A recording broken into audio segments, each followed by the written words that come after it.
Bismillahirrahmanirrahim. Assalamualaikum warahmatullahi wabarakatuh. Halo semuanya, kali ini kita akan belajar mengenai nilai mutlak.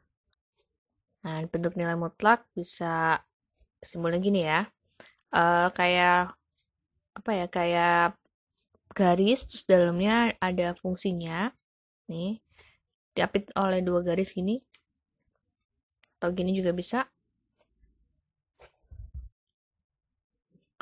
Nah, di video kali ini kita akan belajar mengenai persamaan nilai mutlak satu variabel. Adapun pertidaksamaan nilai mutlak akan kita jelaskan di video selanjutnya. Sebelum kita membahas persamaan nilai mutlak satu variabel, bagaimana penyelesaiannya, kita pahami dulu konsep nilai mutlak sebagai jarak ya. Jadi ilustrasinya gini. Miko sedang bermain lompat-lompatan di lapangan bersama temannya. Dari posisi diam, Miko maju 3 langkah ke depan, kemudian mundur 5 langkah ke belakang, dan dilanjutkan 6 langkah ke depan. Lalu nanti kita dapat menghitung banyaknya langkah, bukan arahnya ya, tapi banyaknya langkah Miko dari posisi diam hingga posisi terakhir. Ilustrasinya gini, Miko maju 3 langkah ke depan, kemudian mundur 5 langkah ke belakang, terus maju 6 langkah ke depan. Nah, di sini secara matematis ilustrasinya dapat dinyatakan kalau maju ke depan itu searah sumbu X positif, kalau mundur itu searah dengan sumbu X negatif. Banyaknya langkah Miko itu merupakan konsep nilai mutlak. Jadi maksudnya gini, maju 3 langkah ke depan berarti mutlak 3, itu nilainya berapa? Nilainya 3. Kok bisa? Kan banyaknya jarak dari posisi Miko diam sampai posisi Miko terakhir. Jadi jarak 3, ini mutlak 3 itu jarak 3 dari angka 0 atau dari posisi dia diam. Jadi 3 ini adalah jarak 3 dari posisi Miko diam. Ini kan tadi Miko diamnya di sini kan, jaraknya 3 nih. 1, 2, 3. Kemudian ditambah mundur 5 langkah ke belakang. Tadi kan mundur itu searah dengan sumbu X negatif ya. Maka di sini mutlak negatif 5. Berarti jaraknya berapa? Jaraknya 5. Kok bisa 5? Kan posisi awal diamnya kan di 3. Kemudian dia mundur 5 langkah ke belakang. Berarti jaraknya berapa di sini? 1, 2, 3, 4, 5. Dari sini sampai sini. Maka banyaknya langkah 5. Kemudian maju lagi 6 langkah ke depan, maka mutlak dari 6. 1, 2, 3, 4, 5, 6. Ini dari sini ke sini. Maka banyaknya langkah 6. Tinggal dijumlah, ternyata banyaknya langkah ada 14 langkah. Berdasarkan ilustrasi tadi, nilai mutlak suatu bilangan adalah jarak antara bilangan itu dengan 0 pada garis bilangan. Jarak antara bilangan itu dengan 0 pada garis bilangan. Contohnya ini misal, kita juga mau menentukan berapa nilai mutlak 4. Jadi sama aja kita mau mencari berapa jarak angka 4 dari 0. Nah, jaraknya berapa teman-teman? Jaraknya 4 ya. 1, 2, 3, 4. Maka mutlak 4 itu nilainya 4.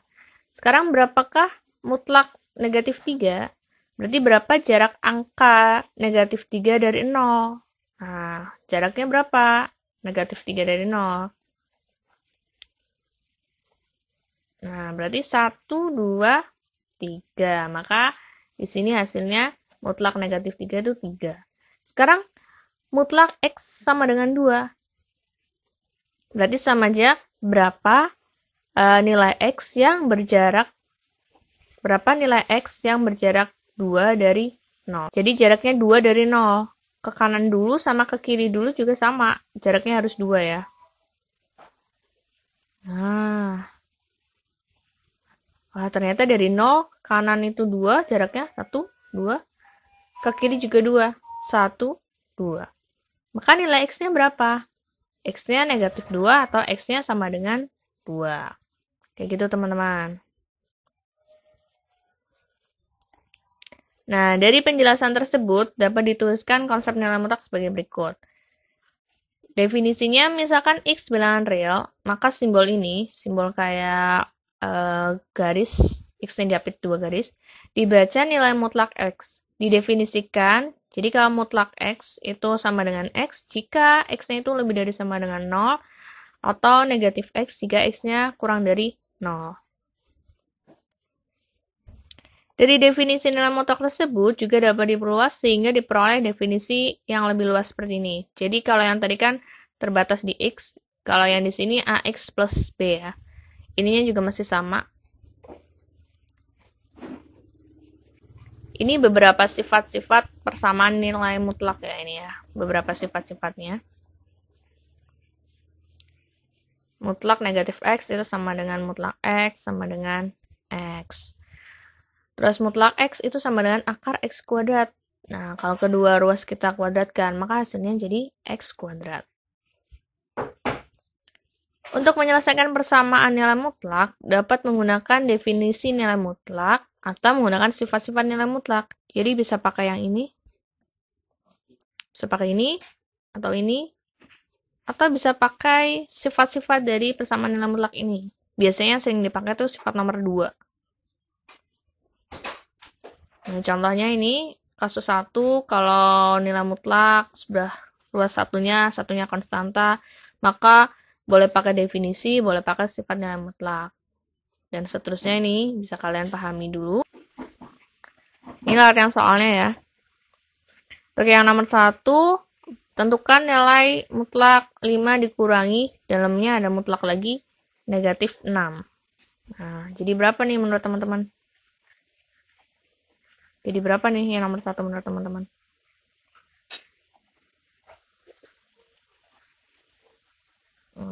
Jadi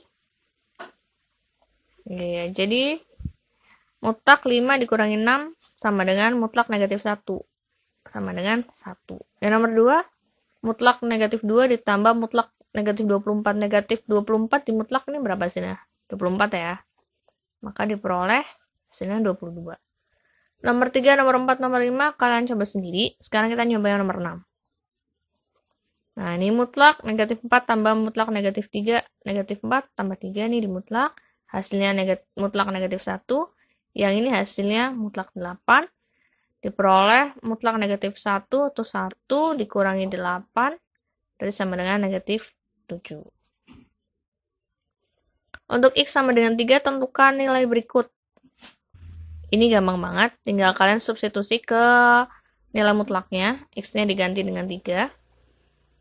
5 dikali 3 dikurangi 9 ditambah 7 kali negatif 2 kali 3 tambah 7. Sama dengan mutlak 15 kurangi 9 ditambah 7 kali mutlak negatif 6 tambah 7. Ini hasilnya berapa? Mutlak 6. Yang ini hasilnya 7 kali mutlak 1. Jadi 13 ya. Yang nomor 8, kalian bisa selesaikan substitusi sendiri. Kalian coba ya, buat latihan. Kalau ini, kita akan menentukan himpunan penyelesaian persamaan berikut. Ya. Ingat teman-teman, ini bisa diselesaikan pakai definisi, atau juga bisa pakai sifat nilai mutlak. Langsung aja nomor 1, kita bakalan nyelesain pakai 2 cara. Cara yang pertama kita pakai definisi. Cara yang kedua kita pakai sifat nilai mutlak. Ini kalau definisi ya, yang udah diperluas tadi. Saya tulisin lagi di sini. Yang cara yang kedua pakai sifat nilai mutlak yang nomor 2. Kita selesaiin cara nomor 1 dulu. Jadi ini berarti pakai definisi, berarti ini nilainya AX plus B. Berarti ini sebagai AX plus B. Ini bisa 2X min 8 sama dengan 4 atau negatif 2X min 8 sama dengan 4. Pakai ini. Ini, yang ini. Kalau yang ini ya. Oke. Lanjut, kita sebelah kiri dulu. Oke ya, ini sebelah kiri dulu kita selesaikan. Jadinya ketemu 2X sama dengan 4 plus 8. Selesaikan secara aljabar biasa ya. X yang ketemu 6.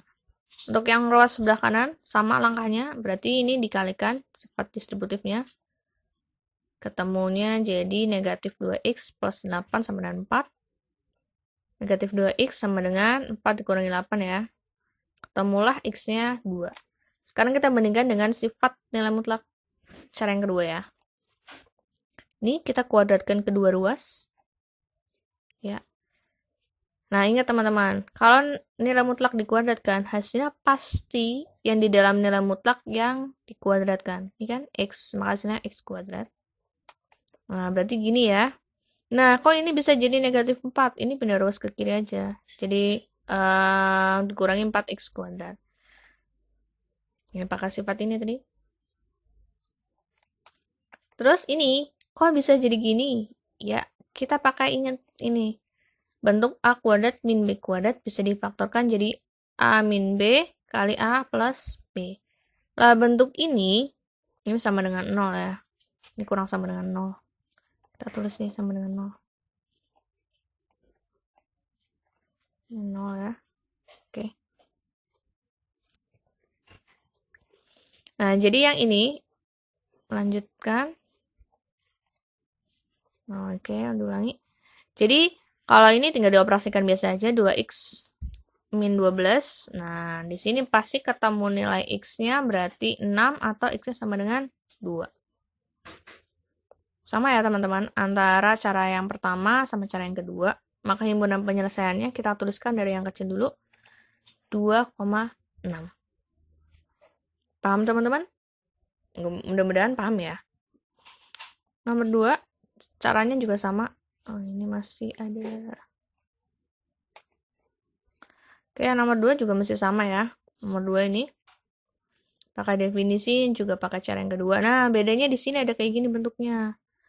Bisa nggak ini langsung kita selesaikan pakai definisi? Nah, kita pindah ruaskan dulu. Atau kedua ruas kita bagi dengan negatif 3. Jadi ini salah satu ruas cuma boleh nilai mutlak aja, yang satu ruas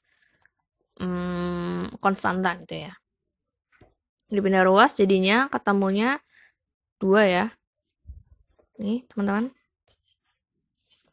Terus kita baru pakai definisi nih. Baru pakai definisi yang kayak gini. Yang sama persis kayak nomor 1 langkahnya. Kan ada 2 ya. Sesama. Ini sama ini. Langkahnya tetap sama. Persis kayak yang nomor 1 tadi. Nah, ketemu x sama dengan 3 sama x sama dengan 7. Cara yang kedua juga sama. Jadi langkah dari sini. Jadi langkah dari sini. Ini persis sama dulu dituliskan. Nah, set. Di sini bakalan ketemu sama nulisnya. Itu masih sama persis. Baru di langkah yang ketiga ini baru dikuadratkan. Dikuadratkan kedua ruas. Langkahnya sama persis kayak nomor 1. Ya. Ini salah nulis lagi juga, harusnya sama dengan 0 ya. Oke, di sini lanjut. Nah, bakalan sama ketemunya x sama dengan 3 atau x sama dengan 7, maka himpunan penyelesaiannya 3,7. Ini dibagi dulu dengan negatif 3 ya, supaya ketemu bentuk salah satu nilai mutlak, salah satunya konstanta. Ya, nomor 3, ini satunya nilai mutlak, satunya konstanta, tapi ini di ruas yang satunya konstantanya negatif. Teman-teman harus ingat, kalau nilai mutlak suatu bilangan itu jarak antara bilangan itu dengan 0 pada garis bilangan real. Dan tidak mungkin nilai mutlak suatu bilangan bernilai negatif, teman-teman. Tapi, mungkin aja bernilai 0. Jadi sebenarnya teman-teman udah langsung paham lah ya, ini harusnya jawabannya gimana. Ada penyelesaiannya nggak? Nggak ada. Karena nggak ada nilai x yang merupakan anggota bilangan real yang memenuhi persamaan nilai mutlak ini. Jadi, himpunan penyelesaiannya adalah himpunan kosong. Ingat ya, ini. Ingat. Nomor 4. Kedua ruasnya itu berupa nilai mutlak. Cara penyelesaiannya pakai sifat aja, biar gampang. Kuadratin kedua ruas. Temunya dikuadratin kan? berarti 2x plus 4 kuadrat sama dengan x min 1 kuadrat. Pindah ruas, sama kayak langkah nomor 1. Ya. Oke, ini sebagai A, ini A kuadrat. Ini sebagai B. B-nya itu x min 1 ya. Jadi kalau dikurangi, ini harus pakai tanda kurung karena 2 suku. Nah, kalau yang plus juga sama, ini x min 1, 2 suku ya. Maka ini distributifkan dulu. Ketemulah ini, langkah biasa. Nah, ketemu x sama dengan negatif 5 atau x sama dengan negatif 1. Jadi himpunan penyelesaiannya berapa? Jadi HP-nya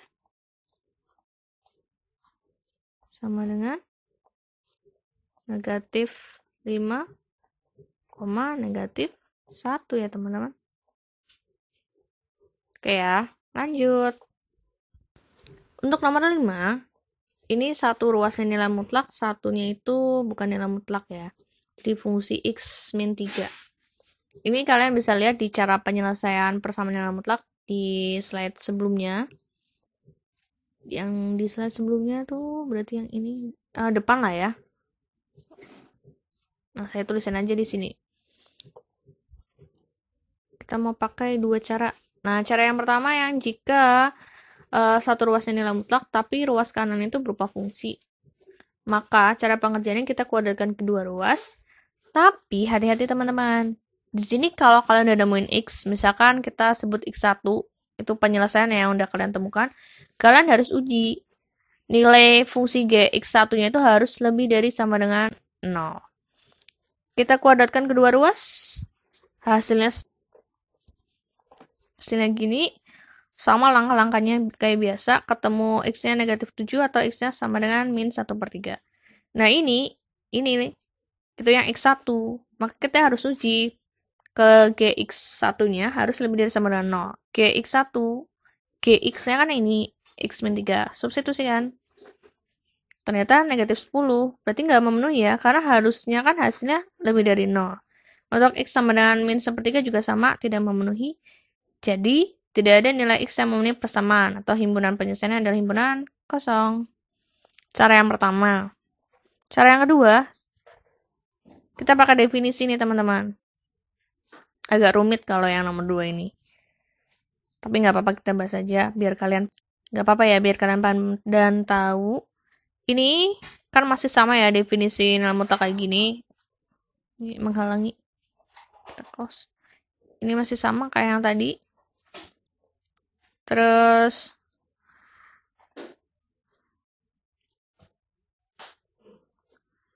ini cara pengerjaannya juga sama. Pakai definisi ya. Berarti ini adalah pakai yang ini pertama ax plus b. Jika ax plus b-nya lebih dari sama dengan 0, kita mau cari batasannya dulu. Untuk 2x plus 4 lebih dari sama dengan 0, maka diperoleh x-nya sama dengan negatif 2 ya. Teman-teman paham nggak caranya? Ini kan dari 2x lebih dari sama dengan negatif 4. Jadi kan x-nya lebih dari negatif 2. Maka untuk batasan ini, kita akan menggunakan nilai mutlaknya yang positif. Ini ya. Oke, nilai mutlak positif ini teman-teman. Maka ini 2x plus 4. Ini tetap ruas kanannya. Penyelesaian seperti biasa. Ketemu x-nya sama dengan negatif 7. Tapi teman-teman harus iriskan sama ini. Nah, tidak terpenuhi. Karena kan batasannya yang diminta ini x-nya lebih dari sama dengan negatif 2. Ketemu x-nya sama dengan 7. Otomatis kan tidak memenuhi batasan ya. Maka tidak terpenuhi. Tidak terpenuhi. Oke. Untuk yang kasus satunya, kita pakai yang ini. Kita bedakan warnanya. Jadi warna apa ya? Biru aja ya. Oke. Ini. Merah lagi, teman-teman. Oke. Pakai yang ini. Ini berarti kan 2x kurang dari negatif 4. Kx-nya kurang dari negatif 2. Ininya sama ya teman-teman. Untuk x kurang dari negatif 2, kita pakai yang negatif. Kenapa? Karena ini sih definisi. Oke, terus di sini kita cara biasa aja. Ketemulah x-nya min 1/3. Nggak terpenuhi lagi, karena batasan yang diminta kan di sini kurang dari 2.